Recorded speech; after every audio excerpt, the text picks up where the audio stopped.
Your insurance has been flagged. All accounts are temporarily frozen pending investigation. That was the message I got while I was still wearing a hospital gown, sitting in a chair that smelled like disinfectant and fear, 3 days after someone had cracked open my chest to save my life. I am Elizabeth. I am 31 years old. I live in Atlanta, Georgia. I work as a project coordinator for a mid-sized logistics company, and until 8 months ago, I thought the hardest thing I would ever face was a bad performance review or a car that needed new brakes. I had savings, I had insurance, I had a plan.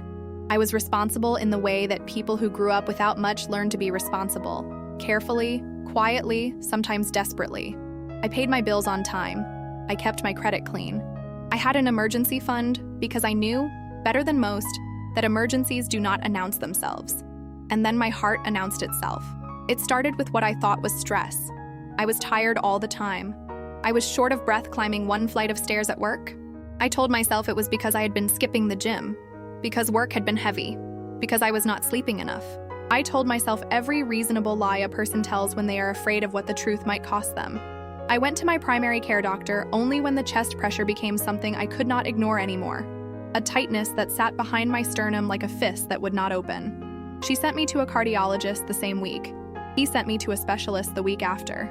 2 months later, I was scheduled for open heart surgery at Emory University Hospital. A valve.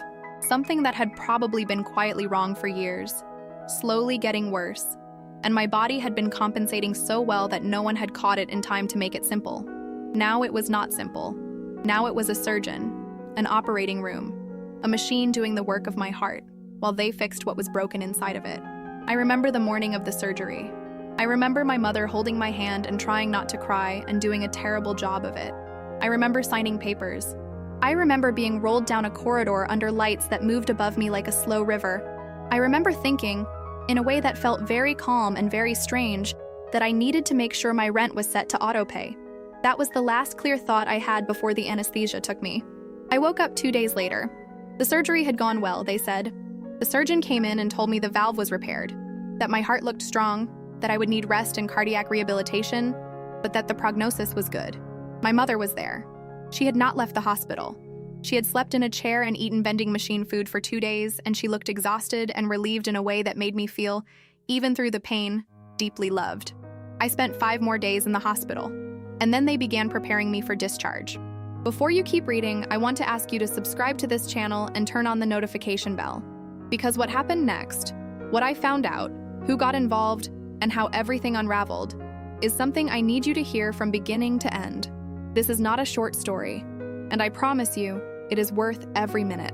On the morning of my discharge, a hospital financial counselor came to my room. She was a small woman with reading glasses on a chain around her neck, and she sat down across from me with a tablet and a folder and a look on her face that I did not immediately know how to read. She asked me to confirm my insurance information. I confirmed it. She typed something. She looked at the screen. She typed something else. And then she looked up at me with that expression, the one that healthcare workers sometimes have when they are about to tell you something they would rather not tell you. She said my claim had been flagged. She said it in the careful, neutral way that people use when they are reading directly from a policy rather than speaking as a human being. She said that my insurance company had placed a temporary hold on the claim pending a review of my coverage history. She said this sometimes happened when there was a question about a pre-existing condition disclosure. She said I should contact my insurance company directly to resolve it. I asked her what that meant for my discharge. She said the hospital would release me, but that the billing would be in a pending status, and that I should be aware that if the insurance hold was not resolved, I could be personally liable for the balance. I asked her what the balance was. She looked at her tablet. She told me, "I will not put the number here because I do not want this to feel abstract or dramatic in the wrong way. What I will tell you is that it was a number that, if I was personally liable for it, would have ended my financial life. It would have been everything I had and then more. It was the kind of number that does not feel real until it does. And when it does, it feels like the floor disappearing beneath you." I nodded. I thanked her. She left. And I sat in that hospital bed, 3 days out of open heart surgery, with a chest that ached every time I breathed too deeply. And I felt something shift inside me that had nothing to do with the repaired valve. It was the feeling of something being taken. Not dramatically, not loudly, just quietly, efficiently, the way systems sometimes take things from people. Without apology, without explanation, without any sense that there is a human being sitting on the other side of the paperwork. My mother came back from getting coffee. She looked at my face and put her cup down on the tray table. She sat on the edge of the bed and took my hand and said, "What happened?" I told her. She went very still. And then she said, in a voice that was very quiet, "We are going to fix this." I did not believe her. Not because I doubted her love or her will. I have never doubted either of those things. I did not believe her because I had grown up watching my mother fight systems exactly like this one, and I knew how those fights went. I knew the hold times. I knew the transferred calls. I knew the letters that asked for documentation you had already submitted. I knew the way that being patient and organized and persistent still sometimes meant losing, because the system was not designed to make it easy to win. But I nodded, and we went home. My apartment was quiet in a way that felt unfamiliar. I had been gone for 8 days. There were dishes in the drying rack that I had washed the morning before the surgery, dried now and stacked neatly, like a version of myself that had not known what was coming. There was a grocery list on the counter. There was a library book I had not finished. I sat on the couch because sitting on the couch was what the discharge instructions said to do. Rest, no lifting, no strenuous activity. Cardiac rehabilitation would begin in 3 weeks. My follow-up appointment was in 10 days. My mother brought me water and blankets and hovered in the way that only mothers hover, with a love so large it becomes its own kind of pressure. I did not tell her to stop. I needed it. I was grateful for it. But underneath the gratitude, I was already running the numbers in my head. I was already thinking about the insurance company, about the flag on my claim, about what a pre-existing condition disclosure review actually meant in practical terms. I had disclosed everything on my application. I was certain of it.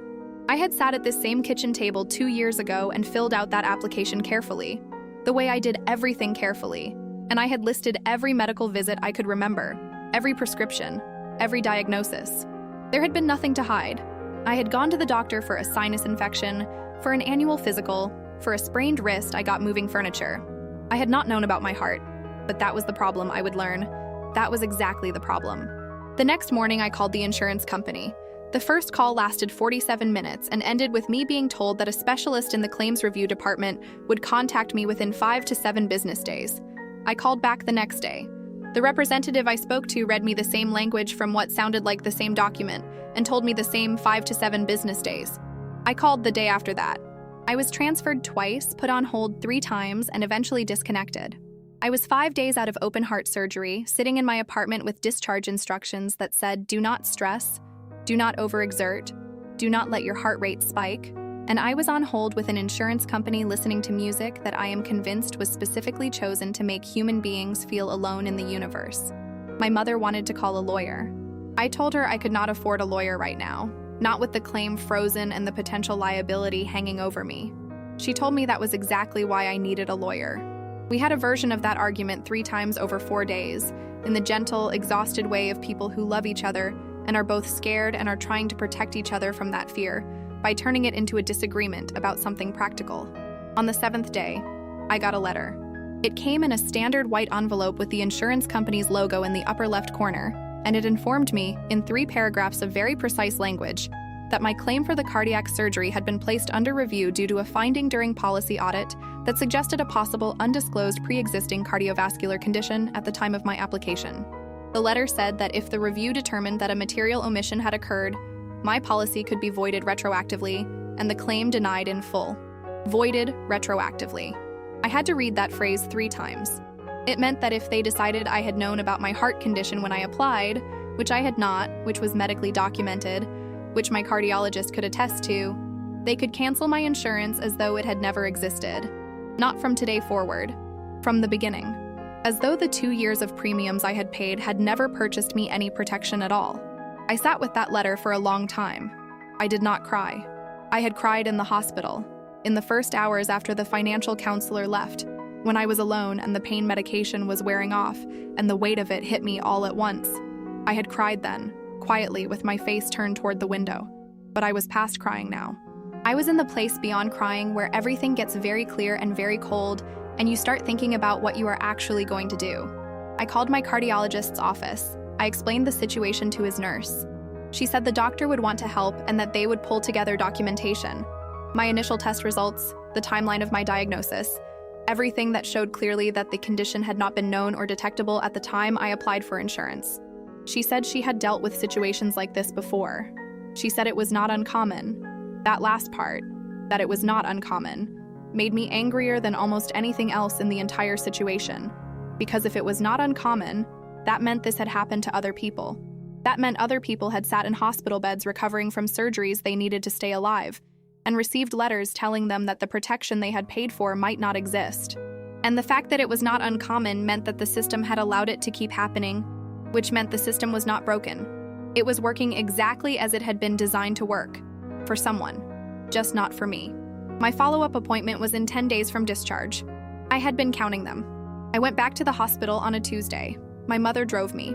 I was still moving carefully, the way you move when your body has been through something significant and has not finished telling you about it. The cardiac care floor was familiar now in the way that places become familiar when you have spent time in them afraid. You notice things you did not notice before.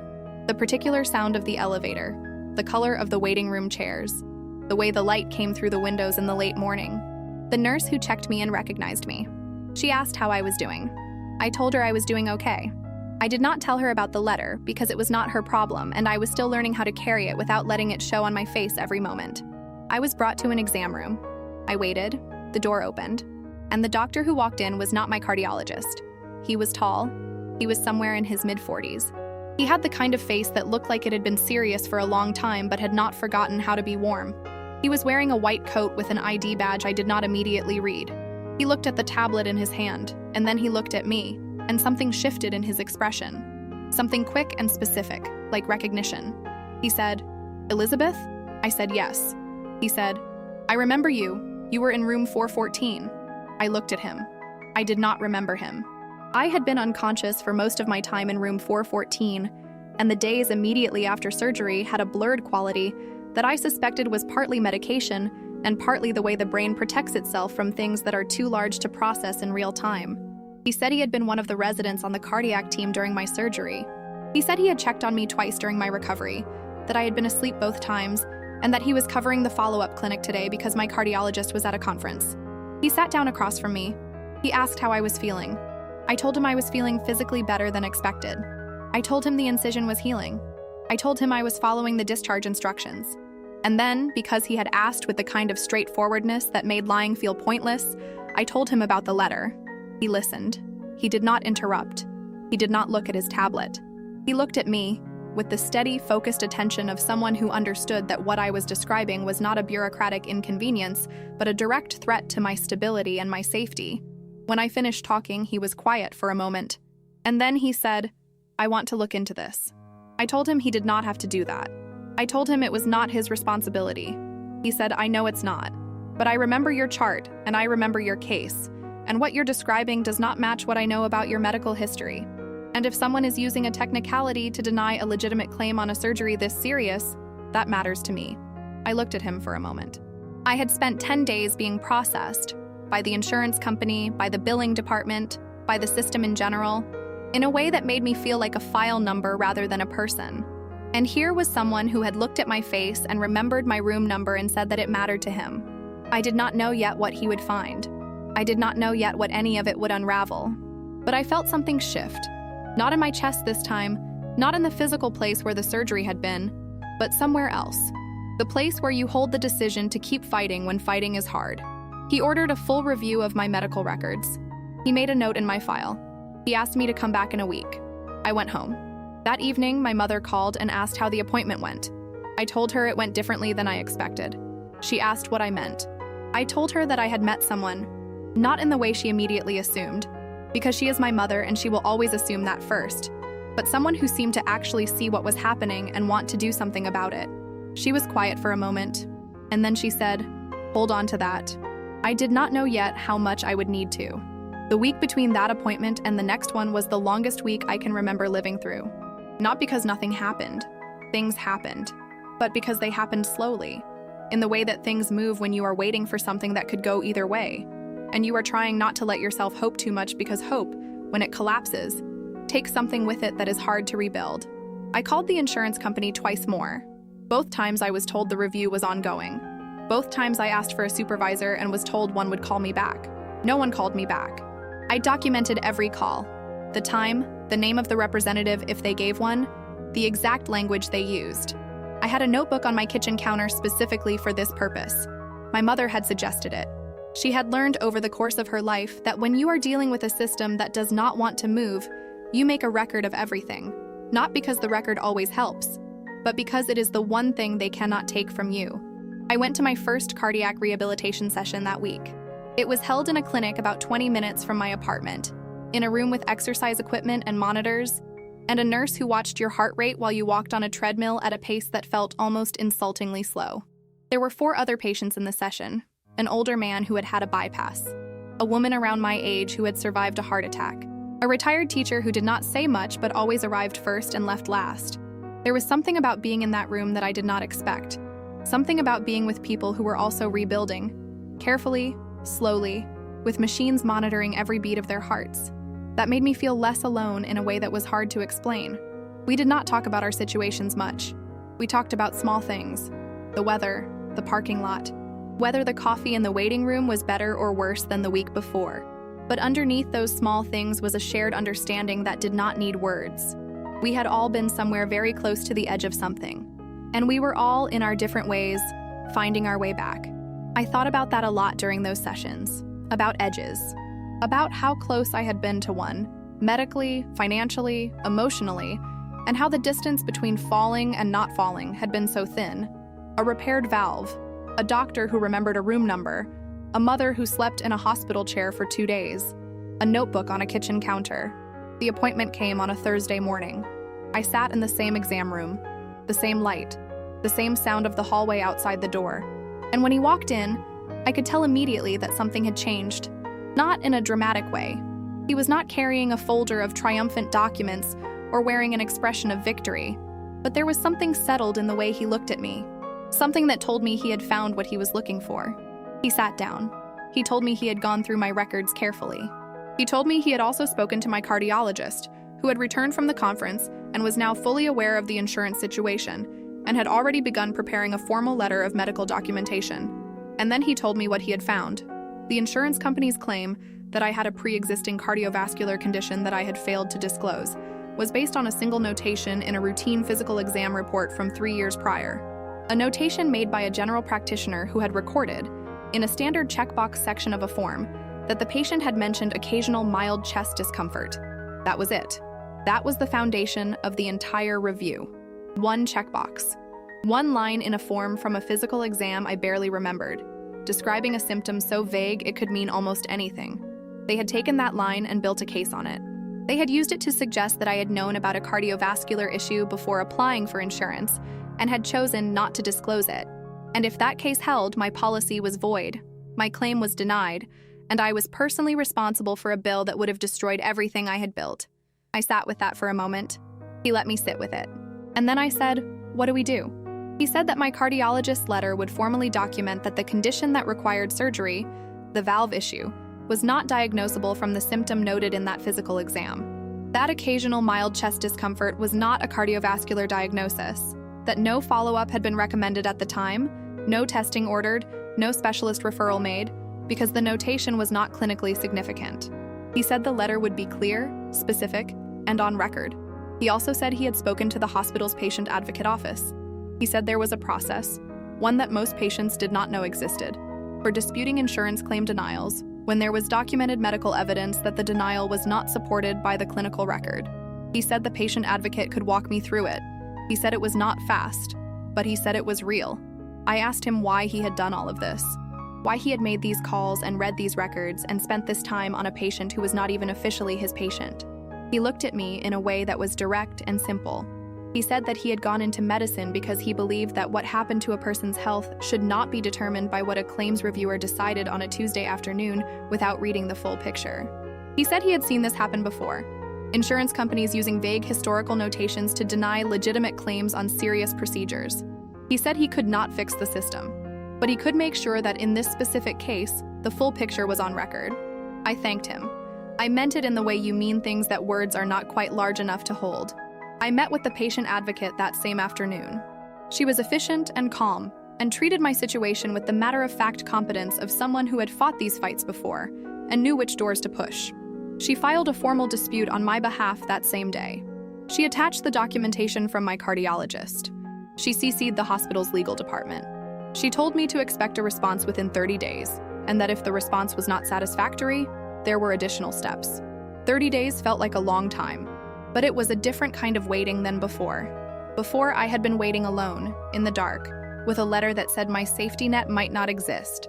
Now I was waiting with documentation, with advocates, with a formal process in motion. The ground was still uncertain, but I was not standing on it alone. 22 days later, the insurance company reversed the hold.